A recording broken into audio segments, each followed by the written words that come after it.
안녕하세요. 오늘도 서연살롱을 찾아주셔서 감사합니다. 40대 여성이에요. 친구 따라 강남 간다는 말이 있잖아요. 철없던 시절 저도 그랬던 적이 있어요. 20대 초반 첫사랑한테 처절하게 버림받고 시리에 빠져있던 저는 고등학교 동창 말에 홀려서 잠시 미친 짓을 했었거든요. 그 동창은 평소 결혼에 목숨 건 사람처럼 선자리를 누비고 다녔는데 남친한테 차였다는 제 소식을 듣곤 득달같이 달려왔더라고요. 평소 그리 친한 사이도 아니었는데 딱한 제 처지를 보니 남일 같지 않아서 그런다며 선봐서 좋은데 시집가라고 부추기더라고요. 복수가 따로 있니? 헤어진 남자보다 괜찮은 남자 만나. 보란듯이 결혼하면 그게 복수인 거야. 남들은 나한테 결혼에 목숨 걸었냐고 비아냥거리는데 두고 보라 그래. 누가 더 현명 있는지 말이야. 공부 잘하고 지 잘난 맛에 사는 애들, 죽어라 도서관에서 공부할 때 똘똘한 애들은 일찌감치 맞선 시장에 나가 괜찮은 남자 잡는다 얘. 화무 11홍이라고 언제까지 우리가 꽃같은 20대일 줄 아니? 나이 먹는 거 금방이야. 30줄 들어서면 금값도 똥값 되는데 그때 가선 괜찮은 남자를 어떻게 찾아? 집안이며 스펙, 남자한테만 중요한 줄 알지? 나이 든 여자가 좋은 집에 시집가려면 남자보다 더 필요한 게 그거야. 솔직히 너 집은 좀 살아도 학벌은 별로잖아? 안 그래? 이런 상태에서 나이까지 많아지면 그땐 정말 답 없다. 그러니까 내 말 듣고 선 봐. 내가 가입한 결혼업체가 있는데 20대까지는 회원비도 싸고 거기 등록된 남자들이 하나같이 사짜 직업에 대기업 출신들이잖니. 그런 남자 하나 잡아 결혼한다면 너 버리고 떠난 그놈도 배 아파서 며칠은 알아 누울 거다. 남들보다 좋은데 시집가고 전 남친한테 복수도 제대로 할 수 있는데 일석이조 아니겠니? 그러니까 제가 받을 수 있을 때 선자리에 나가. 괜찮은 남자 물어야 한다고. 악마는 웃는 얼굴로 온다더니 그날 저를 생각해주는 듯한 동창의 말에 저는 홀딱 넘어갔고 결국 친구 따라 맞선 결혼정보회사에 가입을 했어요. 동창 말대로 나이가 어려서 회원비가 상대적으로 저렴했고 선자리도 많이 들어와서 평일이고 주말이고 가릴 것 없이 선보러 다니느라 바빴어요. 때로는 강의도 빼먹고 나갈 정도였죠. 전에 사귀던 남자가 집안도 안 좋고 아직 취업도 못한 처지라 교제를 반대하던 엄마는 갑자기 변해버린 제 모습에 놀라면서도 한편으로는 꽤 걱정이 되셨던 모양이에요. 누가 너더러 대학 졸업도 하기 전에 시집가라든? 왜 이렇게 서둘러? 결혼이 백화점에서 물건 사듯 그렇게 쉽게 할 수 있는 일인 줄 아니? 그러니까 너무 무리하지 마. 작은 때가 되면 자연스레 만나게 되는 법이니까 대학 졸업하고 그때 가서 선봐도 늦지 않아. 언제는 헤어지라고 난리더니 이제 와서 저를 위하는 듯 말하는 엄마의 태도에 오히려 반감이 생겼어요. 엄마가 원했던 게 이런 거 아니었어? 언제는 미래도 불분명한 남자랑 헤어지고 선봐서 시집이나 가라며. 엄마가 원하는 대로 해준다는데 뭐가 문제란 거야? 엄마가 그렇게 반대하지만 않았으면 재민 오빠랑 그렇게 헤어지지도 않았어. 엄마 뜻대로 갈라놨으면 됐지. 왜 또 내 인생에 간섭이냐고. 제발 나 좀 내버려 두란 말이야. 당시 저와 헤어진 지 얼마 안 됐던 제 첫사랑은 제 과외 선생이었어요. 집안 형편이 안 좋은 탓에 과외와 아르바이트를 하며 학비를 벌어야 했던 고학생이었죠. 저희 부모님은 그런 오빠를 대견하게 생각하셨고 그래서 과외비 외에도 용돈이며 생필품도 챙겨주실 정도로 잘해주셨어요. 하지만 그런 관계는 어디까지나 과외 선생일 때나 가능한 거였죠. 제가 대학에 들어가던 해 우리가 연인 사이로 발전하면서부터 그 관계는 깨지고 말았거든요. 홀어머니에 중고등학생 동생들까지 줄줄이 딸린 남자한테 딸을 선뜻 내줄 부모는 없으니까요. 게다가 학비를 벌며 공부를 해야 했던 탓에 그의 시험에도 떨어져서 앞날이 불투명한 상태였어요. 하지만 우리가 헤어진 건 그 때문이 아니었어요. 바로 여자 문제였죠. 저랑 만나기로 한 장소에서 보란듯이 딴 여자랑 스킨십을 하고 있는 걸 들켜놓고도 뻔뻔하게 굴더라고요. 뭘 그렇게 빡빡하게 굴어. 남녀간의 스포크 같으면 그럴 수도 있는 거지. 막말로 너랑 난 안 그랬냐? 고등학생 때부터 대학생인 나한테 꼬리치던 발랑 까진 기집애가 어디서 요조숙녀 행세야. 니네 집에 돈 좀 있다고 사람 만만히 보는 모양인데 웃기지 마. 너 아니면 여자가 없는 줄 알아? 이런 일로 징징댈 거면 당장 헤어져. 먹기 놈이 성낸다고 오히려 자기가 화를 내며 헤어지자고 엄포를 놨어요. 그동안 집에서 부모님께 들볶이면서도 묵묵히 참아왔던 저는 그런 오빠의 행동에 오만정이 다 떨어져 버렸죠. 그래서 내 눈에 눈물 나게 한 그 사람 눈에서 피눈물 흘리게 복수하고 싶었어요. 그런 저에게 동창의 등장은 일종의 악마의 손길 같은 거였죠. 20대 초반 나이에 선자리를 돌며 남편과 물색에 나섰던 저는 드디어 괜찮은 남자를 만나게 되었어요. 대학병원에서 인턴 과정을 밟고 있는 남자였는데 인상도 좋고 매너도 좋은 데다 집안도 꽤 빵빵하더라고요.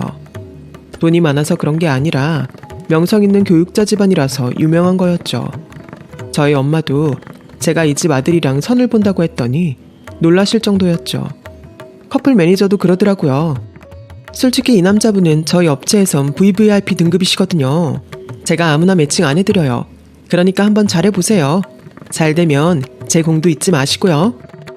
머글이 대단한 남자길래 이렇게 설레발을 치나 했는데 정말 만나보니 틀린 말이 아니었더라고요. 그동안 맞선을 본 상대들과 달리 나이도 젊고 본인 능력도 있는 괜찮은 남자였어요. 서글서글한 눈매답게 말투도 어찌나 상냥한지 이런 의사 선생님만 있다면 병원에 가는 게 싫지 않을 것 같았어요. 그러면서도 한편으로는 이런 남자가 왜 벌써부터 맞선 시장에 나왔나 의구심이 생기더라고요. 그래서 대놓고 물어봤더니 어머니 때문이죠 뭐. 솔직히 그동안 공부 때문에 바빠서 이성을 만날 기회가 없었어요. 그건 앞으로도 그럴 것 같고요.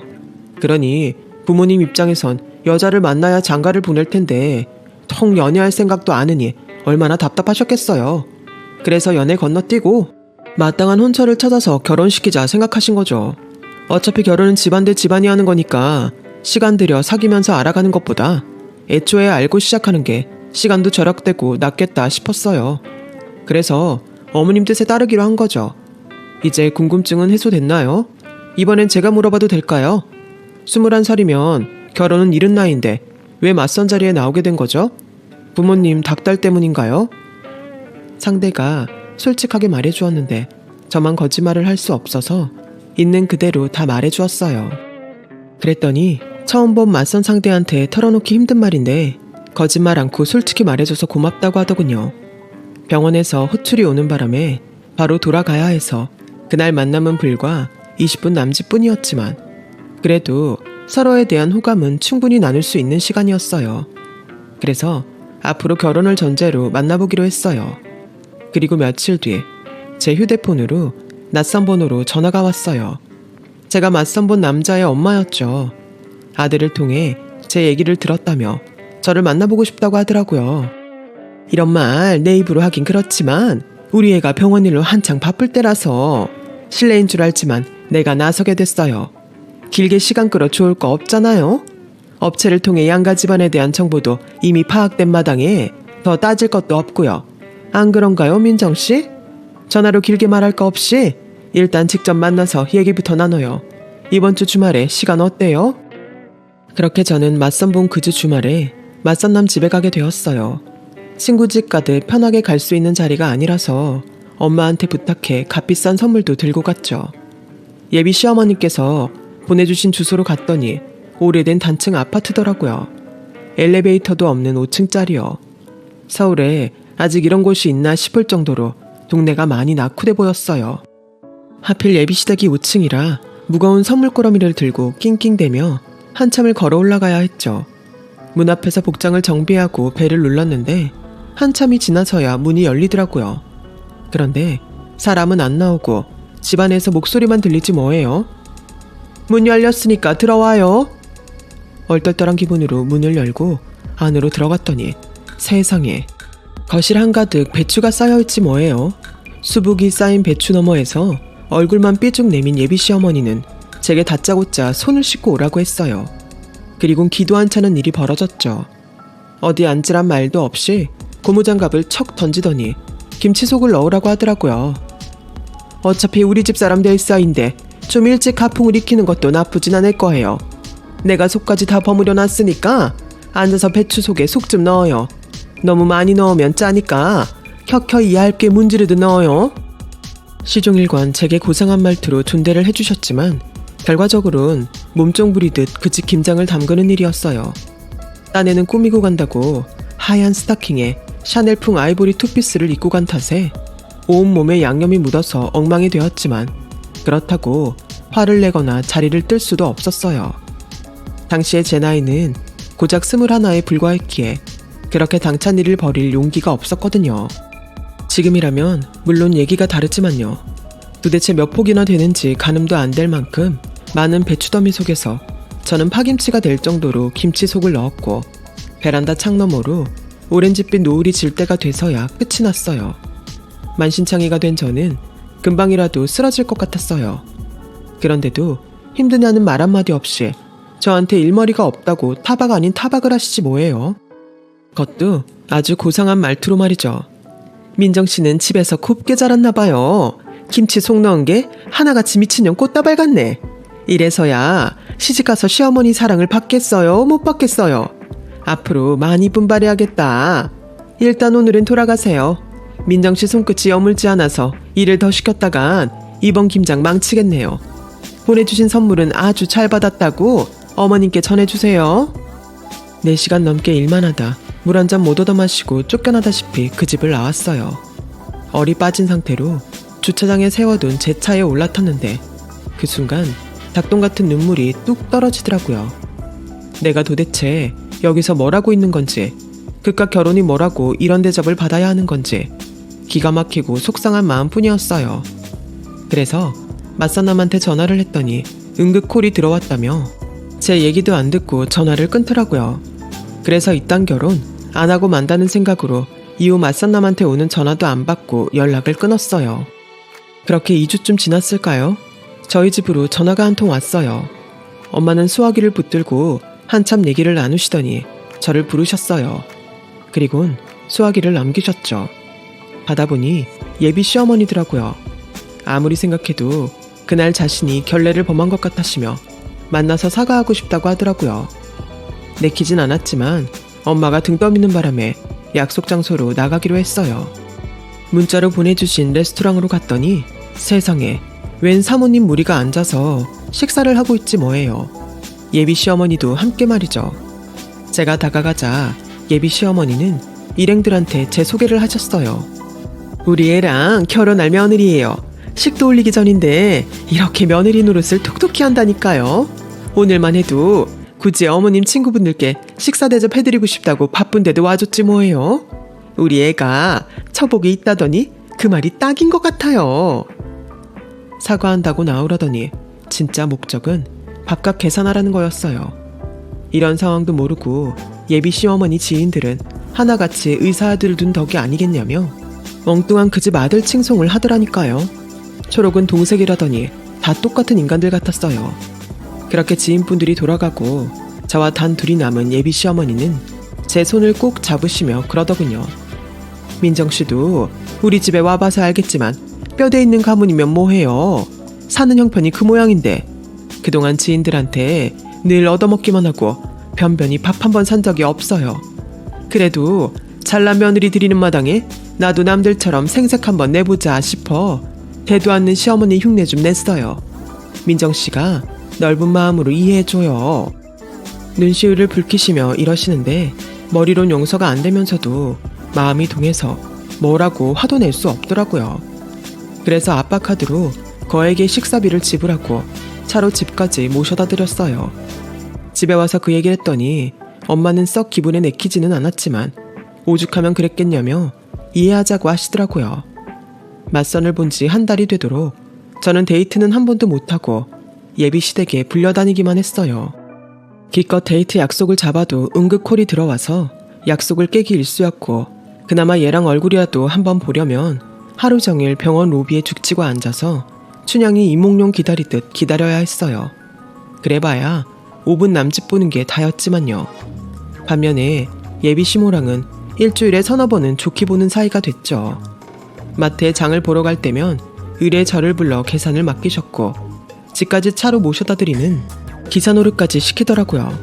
주말엔 백화점에 쇼핑 가자고 부르셔선 고가의 화장품이며 구두, 심지어 아버님 속옷까지 제 돈으로 지불하게 하셨죠. 그래놓곤 집에 가서 맛있는 밥 한 끼 차려주신다더니 묵은 커튼 빨래며 냉장고 청소까지 시키시는데 정말 손톱이 빠지도록 일을 했다니까요. 이런 일이 끝도 없이 지속되니까 예비 시모가 이상한 건지 내가 이상한 건지 분간이 안 되더라고요. 그래서 동창한테 전화해 물었더니 야, 의사 남편은 꽁으로 왔냐? 그 정도는 애교에 불과해. 나 전에 선봤던 검사 엄마는 만난 지 일주일도 안 됐는데 자기 아들 차 바꿔달라고 수입차 카달로그 보내더라. 사자 붙은 아들 둔 엄마들은 염치로 쌈 싸먹는 족속들이라고. 그래도 집안일 좀 시키고 바깥 삥 뜯는 정도면 염치 있는 사람인 거지.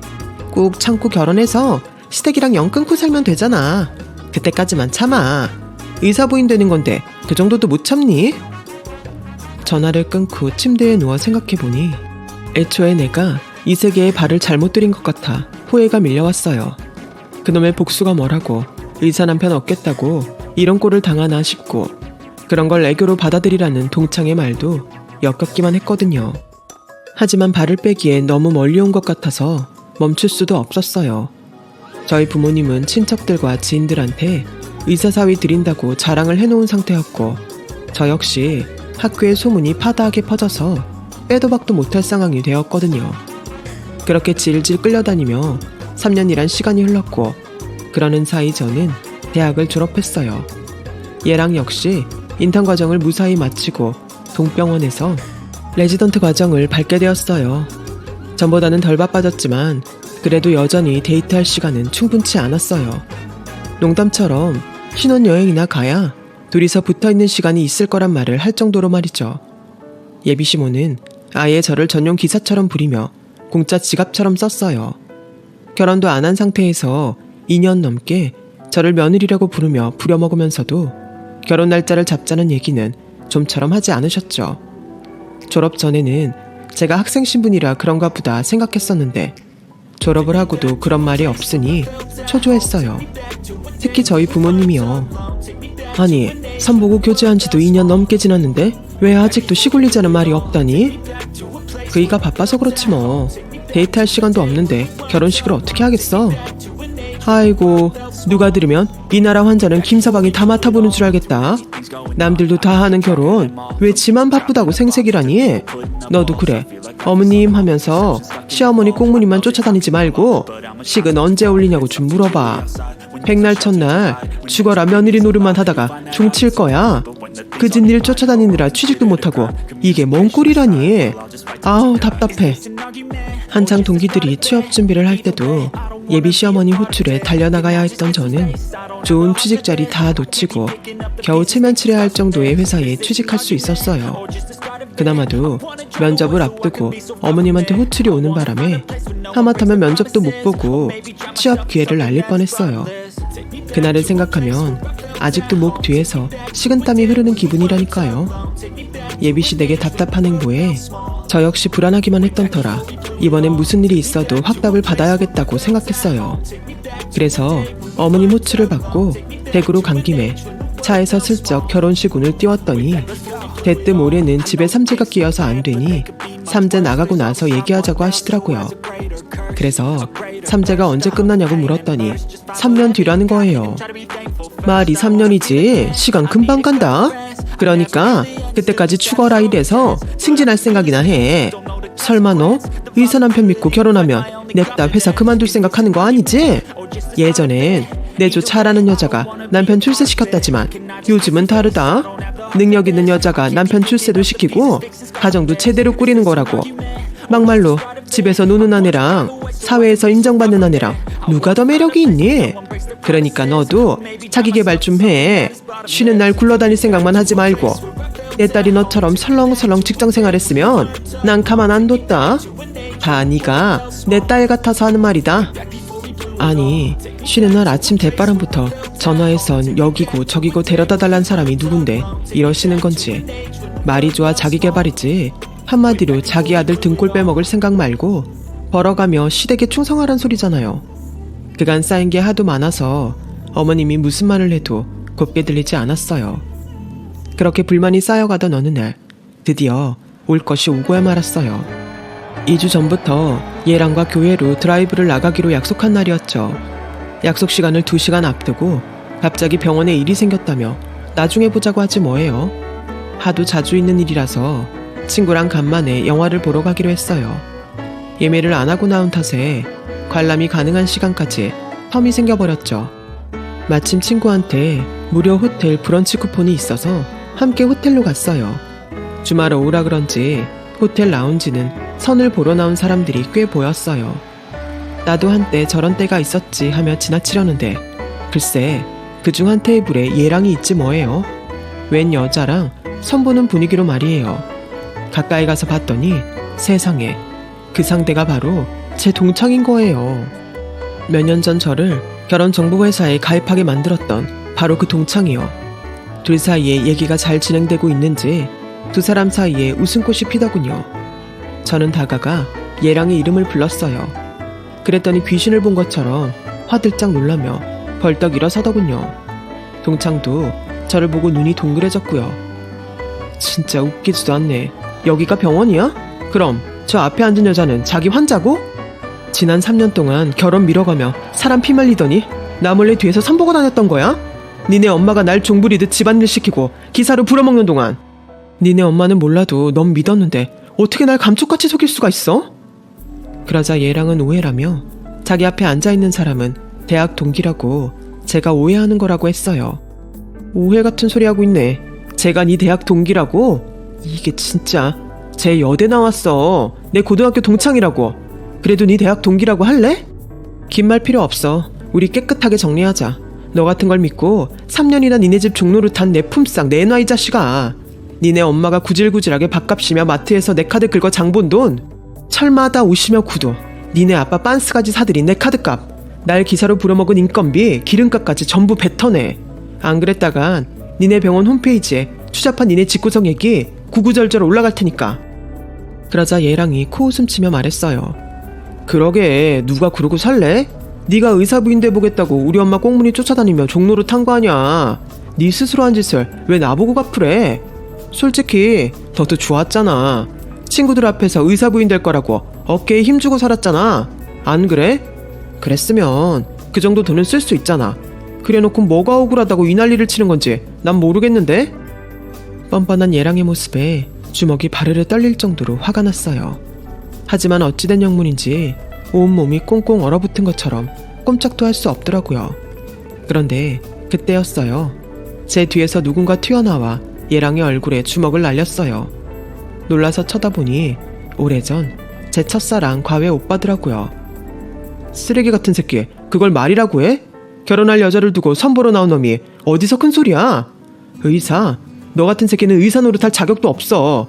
사람 몸에 난 상처만 상처냐? 네 여자 가슴에 피 흐르는 게 네 눈엔 안 보이냐고.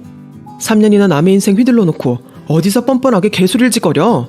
그렇게 당당하면 어디 법정에서도 그렇게 떠들어 보지 그래. 네 놈이 아무리 대단한 로펌을 끼고 온데도 내가 네 놈 죗값 톡톡히 치르게 해줄 거야.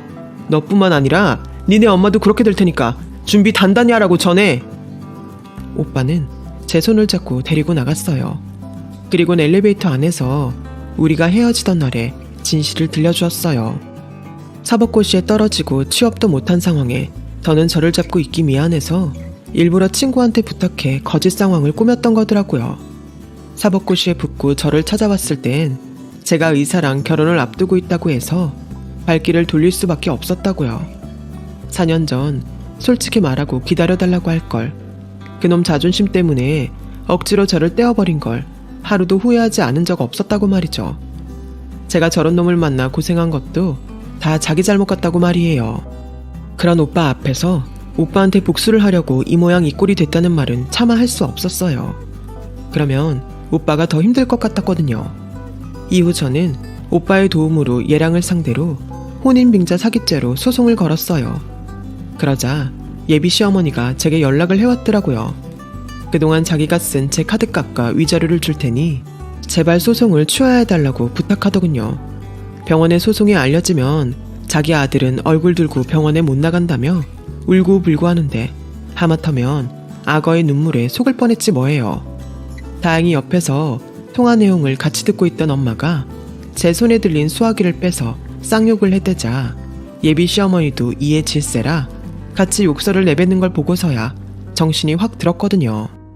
재판은 1년 가까이 이어졌고 법정에 서는 날이면 온몸에 기운이 쭉 빠질 정도로 힘들었지만 그래도 오빠가 곁에서 지켜준 덕분에 끝까지 소송을 마칠 수 있었어요.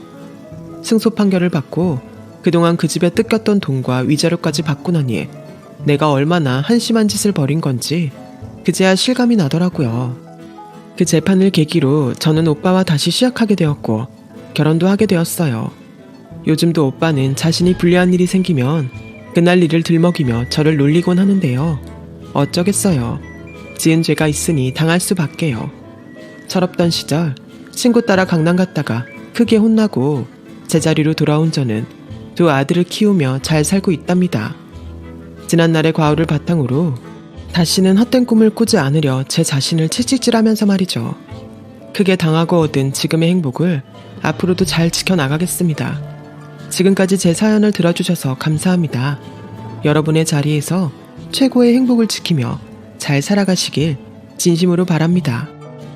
여러분, 사연 댓글에 응원과 현명한 조언 부탁드려요. 좋아요와 구독은 저에게 큰 힘이 됩니다. 오늘도 좋은 일 가득하세요.